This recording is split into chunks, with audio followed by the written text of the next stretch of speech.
Yeah, we are live now on Facebook. Please start.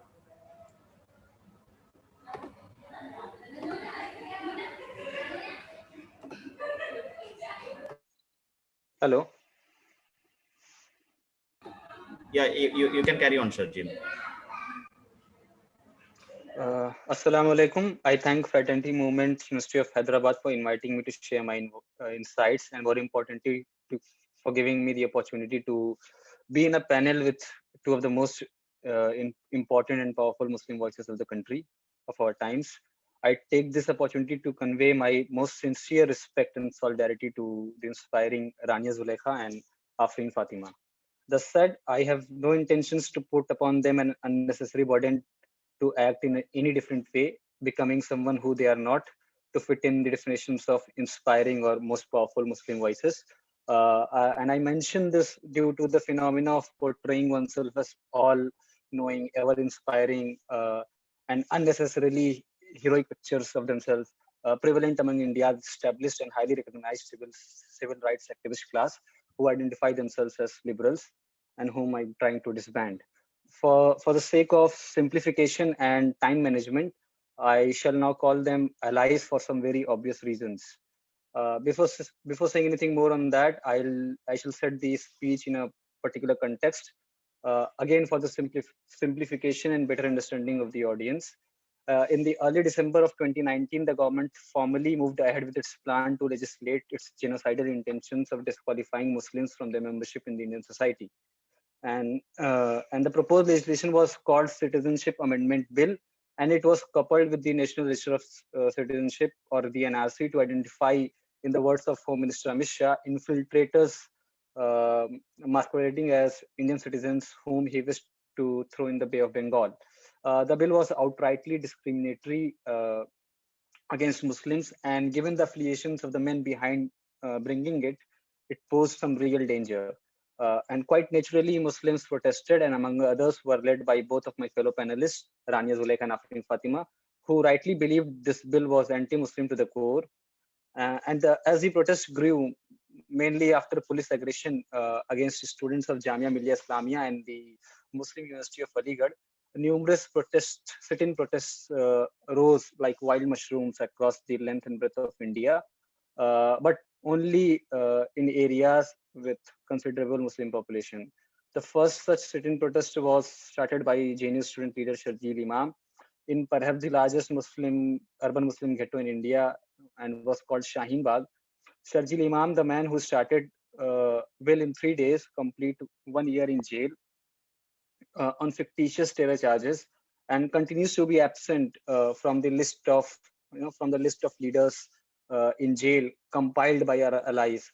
I shall come to that later. But when the bill was first proposed, and when Muslims first started protesting, our allies, they were confused. They hadn't designed their response to it, which they very carefully craft every single time. On the day the students of Jamia Millia Islamia, they were attacked by policemen. When on that was on 13th of December 2019. The national president of a pan-India Ambedkarite organization, having huge support and influence not just in Dalits but also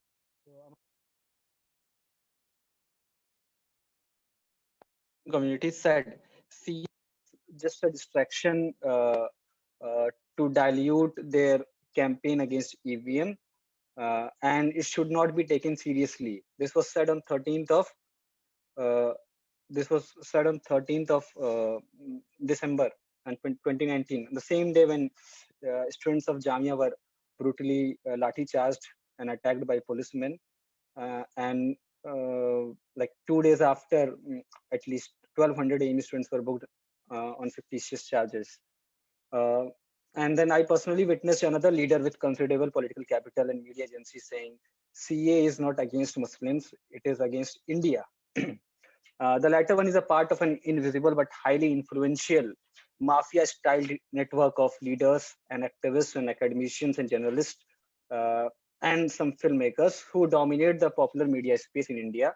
The entire network pushed the same narrative that CA was an attack on the idea of India, the dream that Gandhi saw uh, on the Constitution of India, and so on. And this is the same narrative they are propagating even today. Before I elaborate more on that, here's one question I wish to ask to all of you: Why was the anti-CAA movement called anti-CAA movement? This question is important, and I shall try explaining how. Uh, Now, one may say that anti-CAA movement is called so because it was against CEA, or the Citizenship Amendment Act. But why this? Why is the Citizenship Amendment Act called the Citizenship Amendment Act, even in the popular media space? Because we know that these complex names of the bills are, given a new name in the media. Like, why was the Muslim Women Protection of Rights and Marriage Bill, which was passed in 2019, and again very controversial, was called the Triple Talaq Bill? Uh, I argue that this nomenclature is political, and this isn't just with the Triple Talaq Bill. See, for example, the recent prohibition of unlawful religious conversion act passed by the Uttar Pradesh government, which is called Love Jihad law in the popular media space. These popular names or complex long bills coined by social media serve a particular purpose. In the Triple Talaq case, it was done to constantly remind Muslims of the government's attempt to interfere in Muslim personal laws and to demonize Muslims and their faith. In the controversial Love Jihad law, the name constantly reminds Hindus of an ongoing, fictitious but ongoing religious campaign against them to forcefully convert Hindu girls, and of course to further demonize and criminalize Muslims. Uh, these nomenclatures are anything but political. It reduces the complex name of a said bill into a rhetorical phrase that delivers the purpose of the bill more accurately than its original name, to suit the politics of whoever gives the name. And we know that these names are given only by people having, the agency to that command to in media and other popular spaces. One good example, like another good example of it would be, USA's Executive Order 13769, which was also called, like, which was titled "Protecting the Nation from Foreign Terrorist Entry into the United States," which was passed by former US President Trump as soon as he took the office. And it was popularly called in the media as the Muslim ban. So if you were able to follow me, you should wonder why the Citizenship Amendment Act did not get a newer name. This newer name puts this giving of name of any bill, of any phenomena, any social movement, it puts the debate around that phenomena, around that bill, in a very particular framework, confines the debate around it in a particular framework, and all the critiques of the bill shall be made in that particular framework, right? So at the outset, the Muslim ban in the United States and the CA and RC duo in India, it were very similar. Both were brought by people advocating a specific kind of politics driven by hate. Both targeted a particular community, and both gave way to looking at the members of the community as outsiders who should be punished. Uh, the allies in the United States, uh, uh, they genuinely resisted the Muslim ban because it was a Muslim ban.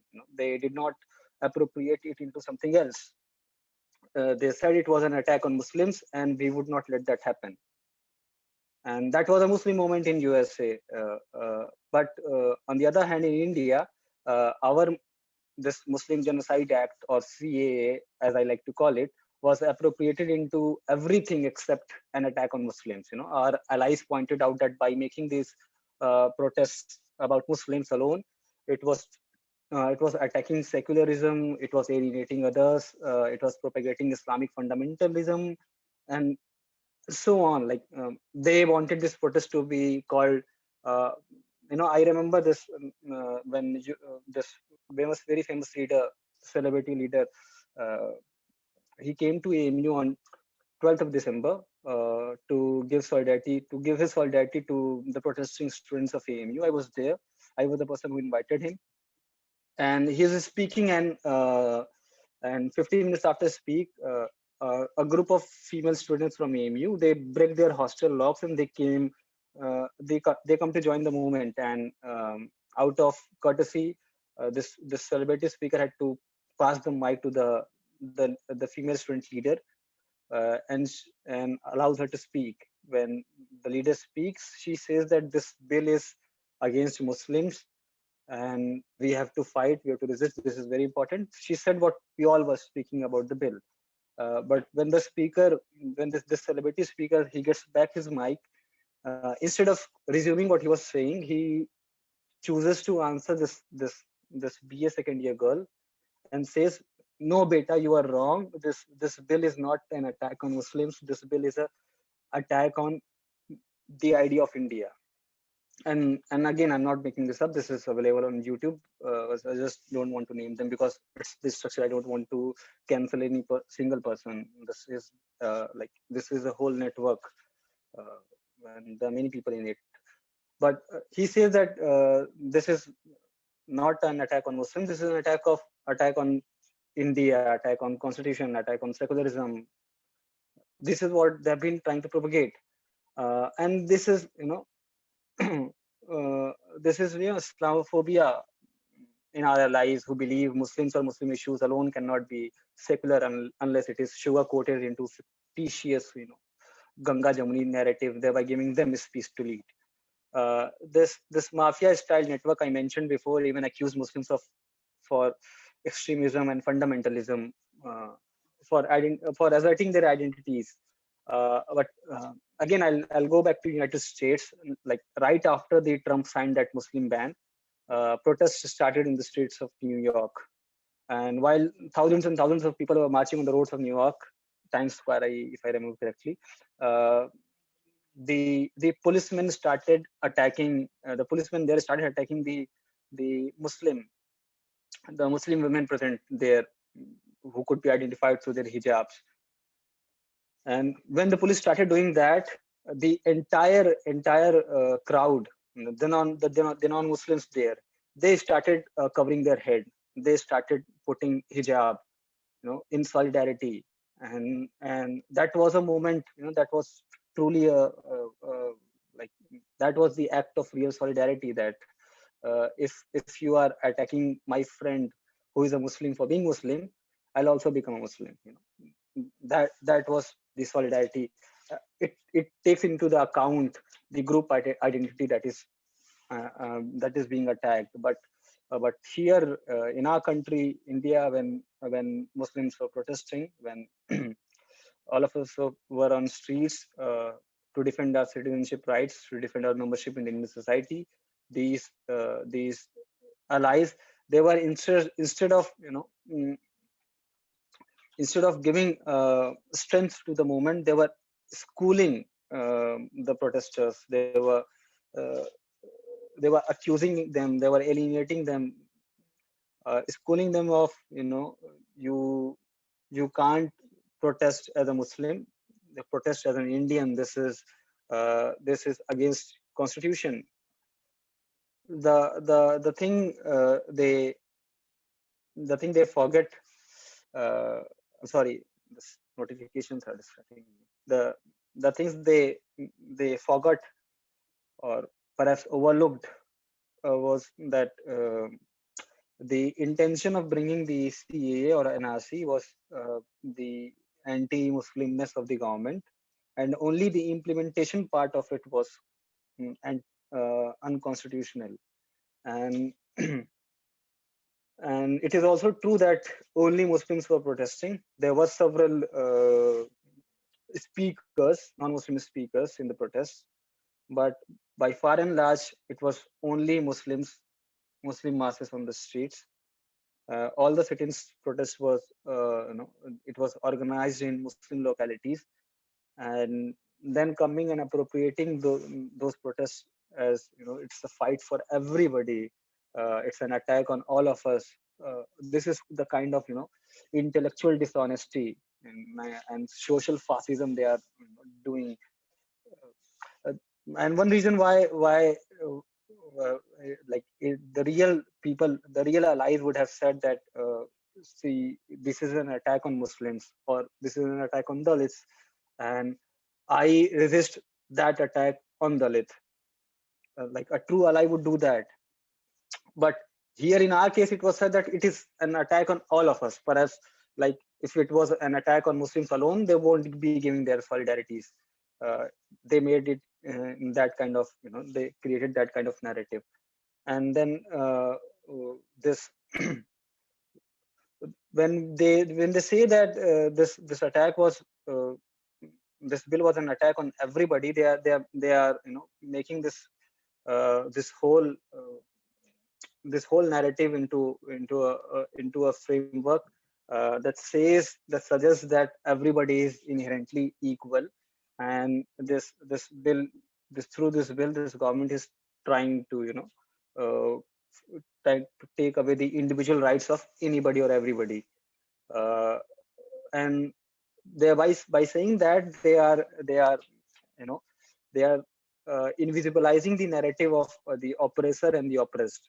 Like this movement was this movement was not just to resist a bill. Like we in AME have been saying this for a very long time. Like we started the movement on the 6th of December, and since the first day we said that this this these protests were to restore the self-respect and dignity of Muslims as equal community in India, and and this our allies, and this is like I don't see criticizing is a person, political party, a particular organization. That is not what we want. We are criticizing, we are opposing that idea, that doesn't let that snatches the agency of Muslims to speak for themselves, to talk for themselves. And the liberal allies, their idea of liberalism that talks about, this, they talk about individual rights of people. That is, one aspect of liberalism, that individual rights have to be safeguarded, and thus they take every new law, every new oppression, and they take that individual rights as their reference point to uh, to see maybe the new laws. And CEA for them was also an attack on the individual rights. But what they forgot is that uh, in nation state setup, uh, there are attacks on group identities as well. Like like say immigrants in US or Muslims in India, they are attacked for their group identity, and their individual identity is never in question. So before like without acknowledging this, any attempt to give solidarity is mere politics of appropriation, and that is what they have been trying to do. And uh, uh, with that, I have to say that solidarity doesn't comes with terms and conditions. Either you are with someone, I mean, either you are with the oppressed or you are with the oppressor. You can't be schooling the oppressed and fighting the oppressor at the same time. You either join the fight with those who are fighting, or you join forces with the oppressors. There's no middle line here, which our allies were trying to draw. Thank you. Thank you, Sharjeel Usmani. That was a very wonderful talk. It was very thought-provoking as well. Next in line, we have Afreen Fathima. As I mentioned earlier, she is a student leader from JNU. She's going to be talking on regulating protests and disciplining identities, looking back at the anti-CAA movement. Is Afreen here? Hello? Just a second, I'm here. Okay. Whenever you're ready. Yeah, just a second. Yes. Okay, please go Assalamu on. alaikum. I would first like to thank Fraternity Movement Hyderabad, University of Hyderabad, for organizing this very important lecture series. The first lecture organized was also very thought-provoking and informative. And so thank you so much for organizing Inkaar. And so through my words today, I will, in my own capacity, try to highlight the subtle that has now, of course, become very outright, but an existential threat to the Indian Muslim community. Opposite to the right wing's physical and verbal and policy attacks on the Muslim community, the desire to regulate or discipline the Muslim mind comes from across the political spectrum. It is an assault on the Muslim mind. In other words, the secularization of the Muslim mind. And as we witnessed during the anti-CAA protests, the way we were forced into leaving behind any trace of our language of resistance, from speeches to slogans to posters, forced to leave behind our identities back at home and invoke a national secularized identity. We were blamed for alienating our allies. That why will a non-Muslim protest or be a part of an inherently Muslim resistance? Like how Shashi Tharoor said, you cannot fight Hindutva communalism by promoting Islamic extremism. But the truth is that uh, even in the initial days of the protests, when many were calling it a hashtag Muslim Lives Matter resistance movement, even when community driven slogans and signs were being used, it was way far from being Muslim communalism, which of course, by which of course I mean the generally accepted meaning of the word communalism, which somehow in the Indian vocabulary translates to something inherently very bad. While all these attempts were challenged and resisted, it will not be wrong if I say that this assault of secularizing the minds of Indian Muslims can be traced back to pre-BJP India.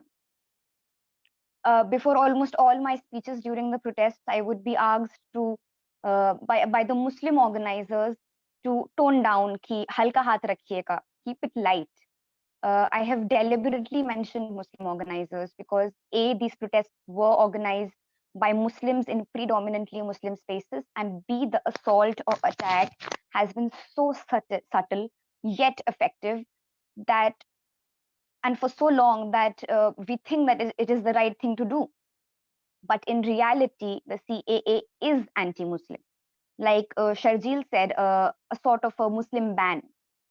And hence, it was but natural for Muslims to use the very identity that is being targeted and shout loud and clear enough that the earth shakes and crumbling and breaking down all efforts of the state to invisibilize Muslims and all the efforts of our liberal allies who just try to secularize our minds, secularize our identity, or what I would like to say that Hinduize Muslims, not secularize. Indian secular values are inherently Hindu, and a good Muslim is always the one who Hinduizes himself or herself and shouts Bharat Mata ki Jai, Vande Mataram. Anyone who does not identify with these Hinduized secular values is termed fringe. The secularists might be sincere in their altruism, but we can be thankful, accepting, and non alienating without becoming insecure about our own worldview. There is no need for Muslims to play this cultural game and prove ourselves to the majority, or even the minority from the majority that likes to call them our allies. Against this backdrop, the anxiety of the secular liberal society is that these protests, the anti-CAA protests, were in a way a direct attack on their politics of appropriation or playing the savior. And so their anxiety need not be translated into our insecurity. There is an underlying assumption that as I am a visible Muslim, or that these protests were visibly by Muslims, there is a dire need of liberal messiah who will come and liberate us and give us tutorials of how to protest 101. And all these tutorials have but one outcome: to reinforce the notion of the moderate Muslim versus the fringe Muslim, the good Muslim versus the bad Muslim, and just create a sort of a binary. This secularization, regulations, and disciplining of our resistance and our mind is in a form of liberal supremacism, which is out on a project of universalizing secular values. It is as if it is the only way or the only answer. And it is here where I would want to talk about Sharjeel Imam, who will always be quote unquote a bad Muslim, not just because he was asserting his identity unapologetically, but also keeping in check the hypocrisy of our allies. Sharjeel Bhai's being and arrest is a complex thing that can be viewed from many point of views, but the most important one for me is that the forced disappearance of his name from the public memory, the isolation, the rejection, not just by the left liberals, but also by the community that he so passionately works for and belongs to. It is but another manifestation of the insecurity and anxiety of the Muslim community that is always made to believe that being too Muslim is always bad. But selective solidarities and unpromising promises are all that Muslims receive, even if one is a good Muslim, checks all the boxes uh, of being one, he or she will still be isolated. One has to chip away pieces of themselves and their identity so as to be accepted. Even in the protests, the biggest challenge was not merely to sustain the protests, but how to keep the identity of the protest alive. The threat is not only political and social, but also intellectual. And the problem is not just the assault on the Muslim mind. The real problem is the lack of awareness among Muslims that such an assault even exists. So while the predominant presence of Muslim, which is a minority community after all, uh, was just asked to, not asked, but forced to abandon Islamic values, signs, symbols for secular liberal values and pacify the Muslim identity of the protest. I would once again say that it is the right of the minority to protest as Muslims. If the secular liberal idea of India does not give a space to a Muslim identity, feels threatened, if Muslims protest as Muslims, then this very idea of India needs to be rejected and reimagined. If the Muslim community is to reclaim its right to dignified existence and truly emancipate, liberate ourselves from the outright and subtle manifestation of Islamophobia, from the systemic marginalization of 70 years, from the hypocrisy of left, right, center alike, from the secularization project that will only accept us if we become for them a model minority and a moderate Muslim. We must become aware of our current state of affairs, accept what is at stake in this social, political, and ideological struggle, and realize new horizons are possible. The awareness must occur at one place: the Muslim mind. The fashioning of Islam in public space and the promotion of a certain brand of Islam is pernicious and must be rejected in toto, even if Muslims, even by Muslims who identify themselves as left or liberal.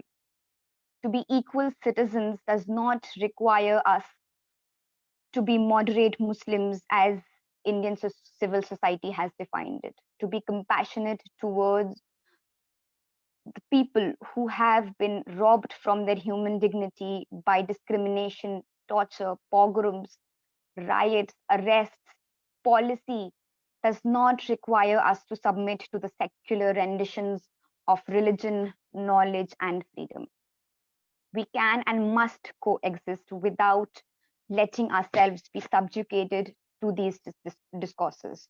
Our apologia must go and not our identity. Thank you very much.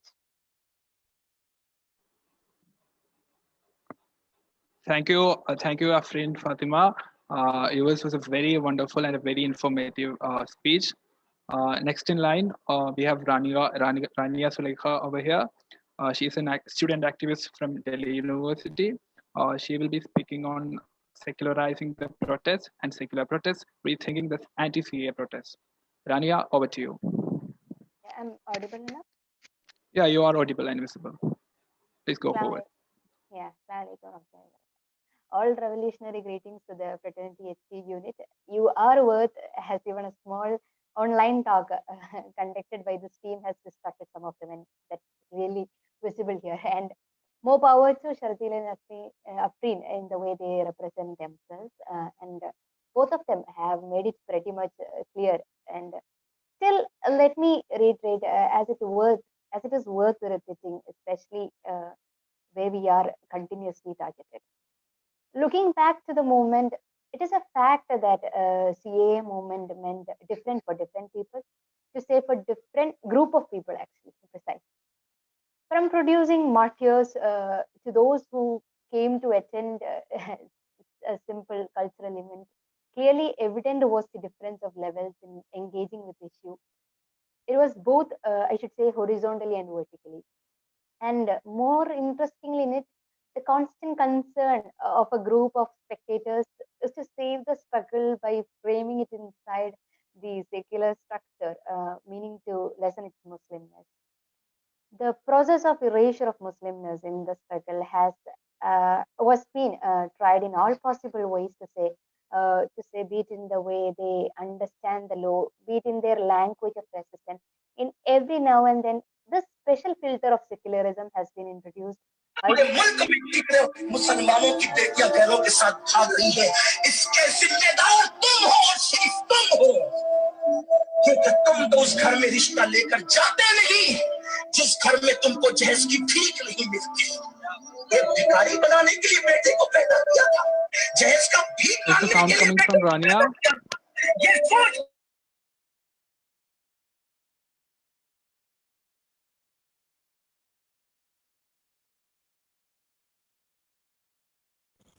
I'm unclear which one was Rania. Oh, I think the sound was coming from Raniya. not Rania Zulaikha, right? I don't know. Yes, it was. No, I think you can ask Rania to start her video so that you know who is Rania and who is the one who is playing the sound. Okay.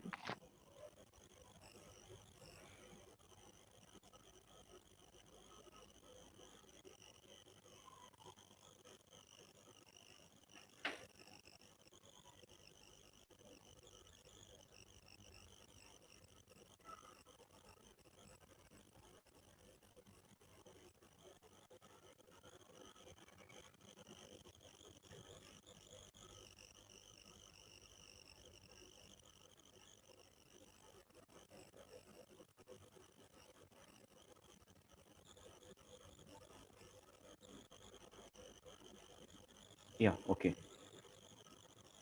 Rania, please go forward. Audible enough? Hello? Yes. Yes, you are audible and visible. So the way this makes me more powerful. Okay, thank you. The process of erasure of Muslimness in the struggle was being tried in all possible ways, be it in the way they understand the law, be it in their language of resistance. In every now and then, this special filter of secularism has been introduced by the spectators. Like I literally call them spectators as they never get into the ground but gives comments from gallery to save us. And then they try their best for their contribution to be realized, to be emphasized. And the worst is that this self-proclaimed fathers even scared to address these as Muslim issues for that matter. But I guess this hypocrisy has been addressed well by the people to an extent now, and I don't need to repeat it. Even Sharjeel and Afreen had made it clear. What particularly I am focusing today is that, or trying to focus, is how is how is it to becoming possible to convince a community that there need to be some middlemen who will teach us what to do and what not to do. I'm completely aware that anti-CAA movement has given the dignity, the power to present ourselves without any alteration. We have been us in the movement.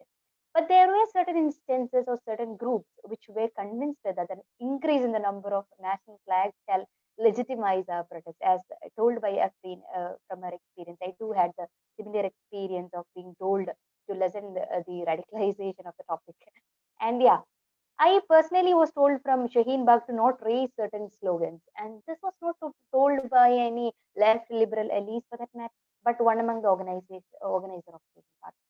So if I could recollect, these were the exact words told to me like, do you want us to fail in this movement? Do you want more Muslim bodies?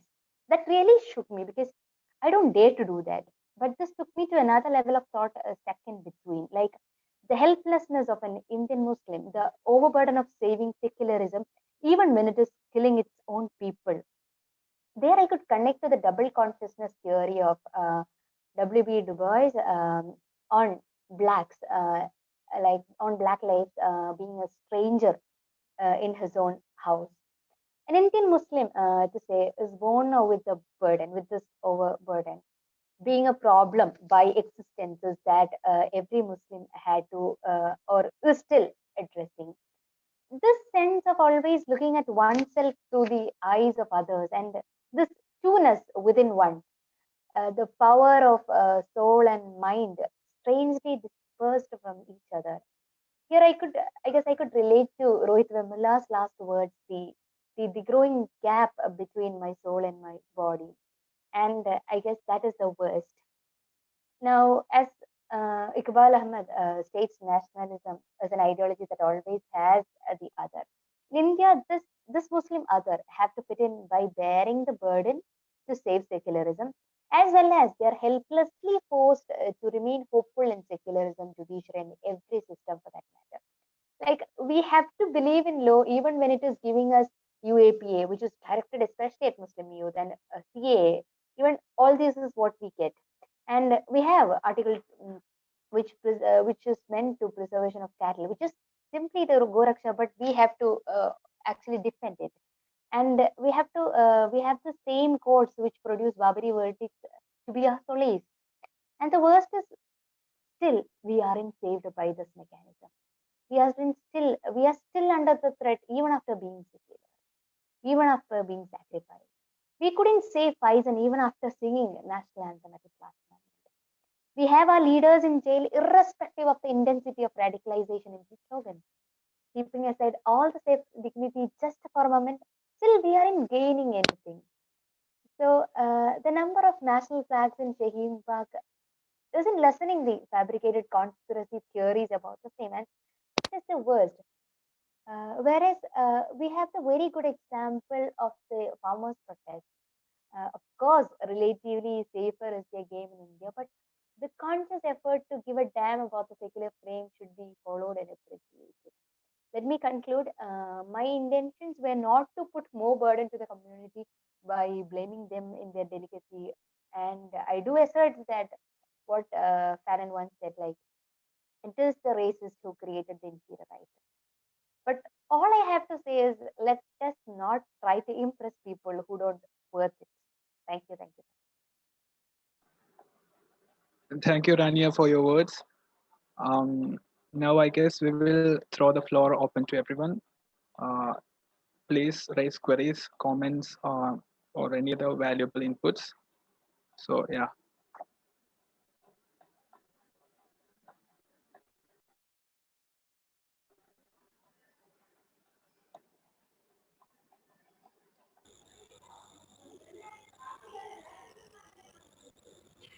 Actually, we expected this to be a, more of a Q&A session and things like that. So we are conducting a SP live, right? Okay. Yeah, exactly. So if somebody can, are people commenting on our FP live? There's a lot of comments which is going on. Can we take some questions from them? I think there are a lot of comments which are, there are no questions directed in that sense. But most of the time they are having um, what is that called? Harassment kind of. It's all harassment comments which are going on right now. So I think it is better to wind up here and move forward. Okay. So for all of who are over here, we are very sorry that this unfortunate thing happened. We never expected for these miscreants to actually creep into our discussion and cause all these troubles and throw all this rubbish around. So we will take this up and we hope that this will not be repeated again. Sorry. Just one thing before we end, Okay. if I may. Yeah. Please go forward. Like I was discussing this topic yesterday with my professor and mentor, Irfanullah Faruqi. He teaches us South Asian University. So he said, don't prepare, like don't think so much about the topic. It is going to be basically people who already are in your support, or who already agree to whatever you're going to say. So there's no point of engaging with them. Instead, if you hope that there will be some people who belong to other side of the political spectrum, they come and they engage with you people in the discussion, it would be a fruitful exercise. But with what has happened during our discussion, it feels like these people aren't even ready to engage in discussion as well. So that is unfortunate. So But Sharjeel, I've been wanting to ask this question. Uh, yeah, please. so you will know that there is some, and there are many people, but particularly one Imtiaz Ahmad, he is from JNU. He's been making this argument that not just Muslims, but all other people. I mean, the majority of the people, the Congress, the left, and people from all sorts of identities, farmers, uh, Dalits, and all these people are actually facing some kind of an existential threat from the BJP. So why do we make it just about Muslims? So how do you respond to that? Is this question in context to the, like, see, when this when Rohit was institutionally murdered in Hyderabad University, there were people who were saying that this wasn't because of his Dalit identity. Initially, they said that when Najib was forcefully disappeared, there were people who were saying that it wasn't because of his Muslim identity. These attacks happen on everybody, and it just happened that Najib was a Muslim. And this is there, now everybody is saying Rohit was institutionally murdered because he was Dalit, or Najib was forcefully disappeared because he was a Muslim. And this gives us an idea that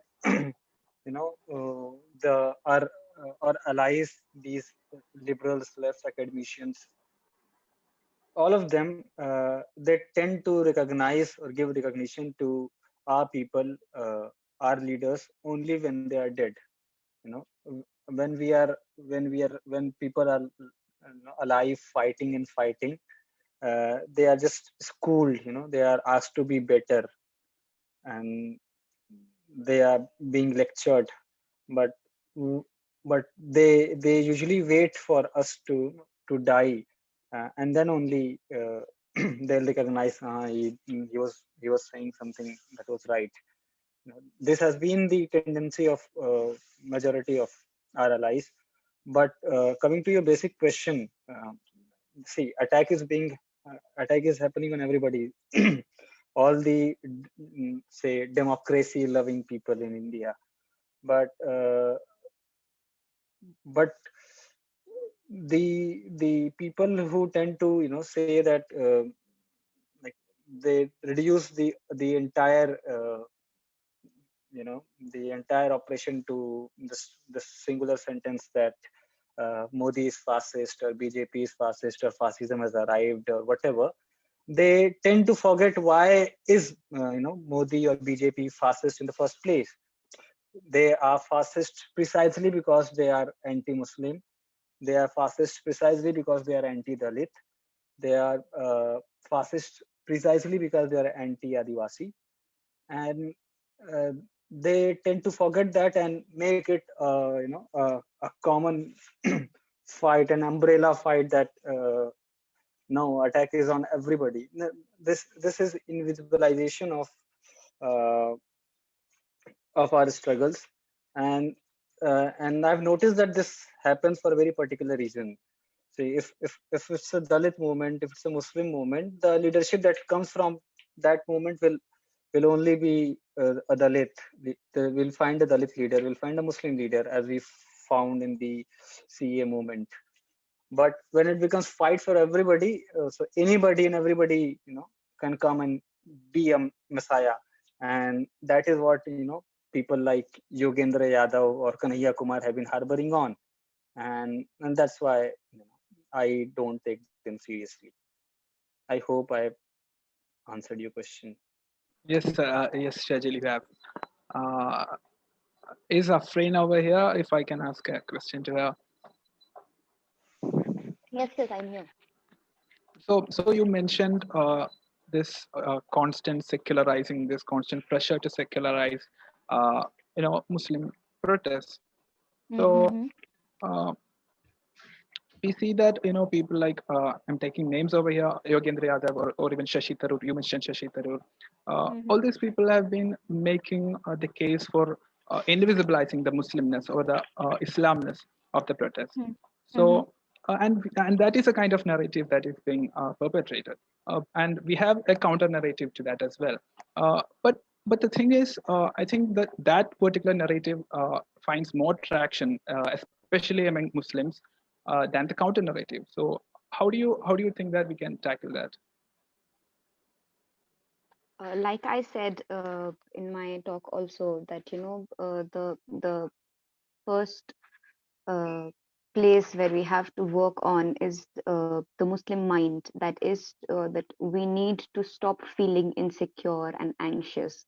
That as happened in the anti-CAA protests, that we were so insecure about, like, that a predominantly Muslim uh, protest happening in India, that we were actually literally begging non-Muslims to be part of the movement or to come and, like, give solidarities. And I think it's like the most important work here is to just, like, get over this apologia, get over this insecurity, that because secularism or democracy, it allows Muslims to protest as Muslims. It allows you to assert whatever identity you may want to. And if you are being marginalized because of a particular identity, it does not matter. And this is where uh, see this whole secularization of the Muslim mind, or this whole um, like making us feel insecure about our own identities, can be traced back to, like, it has been happening like over the past 70 years. Worldwide, Islamophobia is not just in India, it's a global phenomena right now. Post 9/11, how things unfold, and like even before 9/11, Islamophobia was there, but the dominant form of Islamophobia post 9/11. And the whole of Muslim Ummah is tackling the situation. And I think the first step towards it is to become like unapologetic, in terms of like that you don't have to apologize for being Muslim. I think. Thank you. I hope I've answered. I'm not sure. Thank you, Afrin. And there is yet another question. So Danish is asking this question. How can we go about addressing fissures and inequalities of gender, wealth, and caste within our own community? Specifically, when they invoke religion, how can we do it with empathy and not overburdening a community already under so much pressure? If you can So answer it. yeah, so I think like in this regard, when like when dealing with problems or inequalities within the community itself, be it the Muslim community or any other community for that matter, the first thing would be to like have a clear understanding of what in our case what Islam is. And in Islam is an inherently just uh, religion. Like the social justice is the most talked about thing in the Quran. And like God is a just deity. And inequality cannot happen uh, through religious teachings. And when religious teachings are used to bring forward inequality ideas that may term that say that okay, see, Islam says this, and so women should be treated like this. But what also has to be understood is that these people should be boycotted and rejected, because Islam is a just religion which talks about equality for all. And the fact that they're misrepresenting Islam for their own petty gains, I think. Okay, Afrin, thank you for your answer. Um, is Rania over here? Yeah. Rania, if you mentioned this constant, constant pressure of secularizing ourselves. So you mentioned that regardless of what kind of strategies people used, several leaders of the movement, they've all been jailed, they've all been targeted, and they've all been persecuted. So is it a time where we can start to you know mainstreaming Islam or mainstreaming the Muslimness, quote unquote Muslimness of our identity, so that we can go forward with this. This pressure and this the path that we have been following of secularizing our protests, it does not have solved our problems. So, do you think that it is time that we abandoned the old ways and start secularizing, start mainstreaming or foregrounding the Muslimness? Can that actually solve our problem in terms of this, binary of secularism versus communalism? What do you think? I guess this movement have more or less liberated us from this binary of communalism and secularism to an extent. And as I've mentioned before, we have our leaders, the list of leaders, if you check, they were in the same, but still, all that the common thing is their Muslim identity, with whatever title you give, I mean, whatever category you put them in, whether a practicing Muslim or a bad Muslim or a good Muslim, whatever binaries you put into them, the basic Muslim identity is what is being targeted. So this, I guess, give a space for introspection to the Muslim community, to rethink about what we have been um, uh, trying to place ourselves in this particular state concept. And I guess it has been, I mean, we have been seeing that the ladies, especially the Muslim women, being targeted regardless of wearing hijab or not. We have um, Safura Zargar, who wasn't wearing hijab all the time, but we have people who wore the hijab all the time. So regardless of how uh, Muslim you are, how much Muslim you are, it united us. It gave us a space. And being a Muslim who believes that every good and bad comes from Almighty, this, I guess, is the best opportunity for being united and show India the best path. And yeah, that's it. To liberate India. Thank you, Rania, for that question. If there are no further questions, we can wrap this up, I guess. Yeah, I guess so. Okay. So yeah, thank you everyone for being here. Thank you, Sharjeel Usmani. Thank you, Afreen Fathima. Thank you, Raniya Zulaikha, for being over here. And thank you everyone. Thank you all in the audience. I hope this session was really enlightening and invigorating. We will be back with another session, inshallah. Thank you. Assalamu alaikum and revolutionary greetings. Walaikum assalam. Thank you Thank you so for much. everything. Walaikum assalam. Walaikum assalam. Rahmatullah.